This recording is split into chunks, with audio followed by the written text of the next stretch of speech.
House with GiGi presents Alice in Wonderland.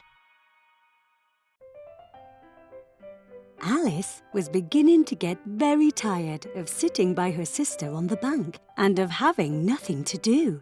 Once or twice she had peeped into the book her sister was reading, but it had no pictures or conversations in it. And what is the use of a book, thought Alice, without pictures or conversation? So she was considering in her own mind, as well as she could, for the hot day made her feel very sleepy and stupid, whether the pleasure of making a daisy chain would be worth the trouble of getting up and picking the daisies, when suddenly a white rabbit with pink eyes ran close by her. The rabbit pulled a watch out of his pocket to check the time. He shook his head, then disappeared down a rabbit's hole. "I must find out why he's in such a hurry," cried Alice. Filled with curiosity, she ran to the rabbit's hole and peeped through the entrance. The hole opened up suddenly and Alice fell. She fell for a long time when suddenly she came upon a little three-legged table, all made of solid glass. There was nothing on it except a tiny golden key. When she looked around again, she came upon a low curtain she had not noticed before, and behind it was a little door about 15 inches high. She tried the little golden key in the lock, and to her great delight, it fitted. She opened the door and saw a beautiful garden through it, but she couldn't reach it as she was too big. When she turned around towards the three-legged table, Alice found a green bottle, and the words "Drink me" magically appeared on it. Out of curiosity, Alice took the bottle and drank the entire potion. Then she began to shrink until she was no bigger than a doll. She opened the door and quickly ran through it. "What a splendid garden!" she exclaimed. "Why, I'm no bigger than the insects that crawl on these flowers." But the excitement soon wore off. Alice grew bored with her tiny size. "I want to be big again," she shouted. Her shout startled the white rabbit, who ran past her again. Mistaking her for his maid, he ordered, "Go to my cottage and fetch my gloves and fan." Alice was confused by the rabbit's behaviour. "Maybe I'll find something at the cottage to help me find my way out," she said hopefully. As she was going out, she saw a piece of chocolate cake that was kept on a table by the doorway. Next to the cake was a note that read, "Eat me." "I'm so hungry," Alice said as she ate the cake. Suddenly she felt strange and realised, "Oh no, I've grown larger than this house," she cried. "Get out of my way! You're blocking the door!" shouted the white rabbit. Alice managed to pick up his fan. Immediately she began to shrink. But little did she know it was a magical fan which made her small again. "Oh, I'll never get back to the right size," Alice cried. She went looking for help. Soon she saw a green caterpillar dressed in a pink jacket. He was sitting on top of a large mushroom, smoking a bubble pipe. "One side makes you big, the other side makes you small," he said to Alice before slithering away. "One side of what?" Alice called after him. "The mushroom, silly," he answered. Alice ate a piece of the mushroom. "Thank goodness, I'm growing," she cried. "But which way do I go?" "That path leads to the Mad Hatter. The other way leads to La Marche Hare," said a voice. Alice turned to find a smiling Cheshire Cat in a tree. "I'll see you later at the Queen's croquet game," he said before disappearing. There was a table set out under a tree in front of the house, and the March Hare and the Hatter were having tea at it.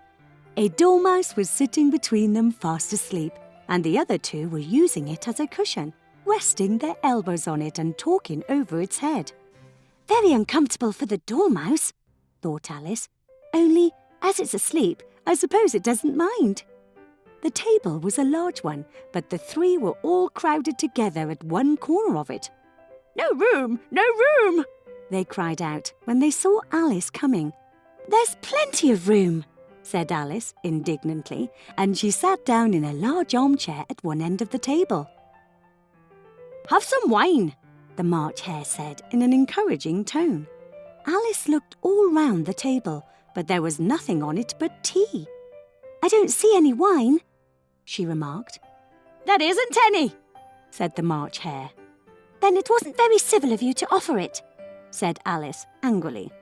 "It wasn't very civil of you to come and sit down without being invited," said the March Hare. "I didn't know it was your table," said Alice. "It's laid for a great many more than 3. "You may stay if you answer my riddle," shouted the Mad Hatter. "Why is a raven like a writing desk?" Alice felt dreadfully puzzled. The Hatter's riddle seemed to have no sort of meaning in it, and yet it was certainly English. "I don't quite understand you," she said as politely as she could. "Have you guessed the riddle yet?" the Hatter said. "No, I give up," Alice replied. "What's the answer?" "I haven't the slightest idea," said the Hatter. "Nor I," said the March Hare. Alice sighed wearily. "Oh, I think you might do something better with the time," she said. "Then waste it in asking riddles that have no answers." And she continued her walk.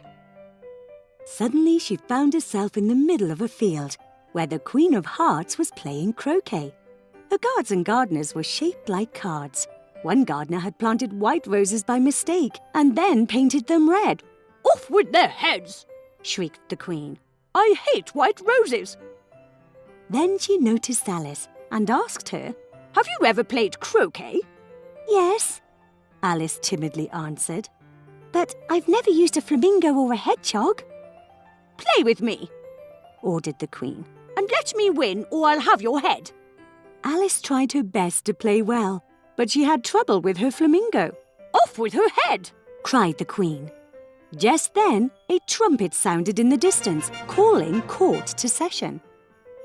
Everyone rushed into the courtroom. "Court is now in session," announced the White Rabbit. "Will Alice please come to the stand?" Alice took the stand and looked at the jury box, where the March Hare and the Mad Hatter were making noise. The Dormouse slept, and the Cheshire Cat smiled at her. "What's going on?" asked Alice. "You are guilty of stealing the delicious heart-shaped tarts," accused the Queen. "And now you must be punished. Off with her head! Off with her head!" yelled the Queen. "How silly!" replied Alice. "I do not have the slightest idea what you are talking about. I was only playing croquet." Alice felt someone touch her shoulder. "Wake up! You've been sleeping for too long," said her sister softly. "I had a strange dream," said Alice. She told her sister about the White Rabbit, the Mad Tea Party, the Queen of Hearts, and the trial. But her sister wasn't paying attention. "You're reading again," mumbled Alice. As she stretched, Alice saw a little white rabbit with pink eyes scurry behind a tree.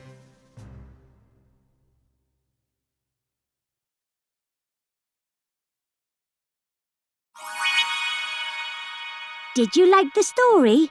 Download our storytelling app, Tales with GiGi, where you can find more than 30 other fairy tales and fables, which can come in handy during feeding time, bedtime, or on road trips.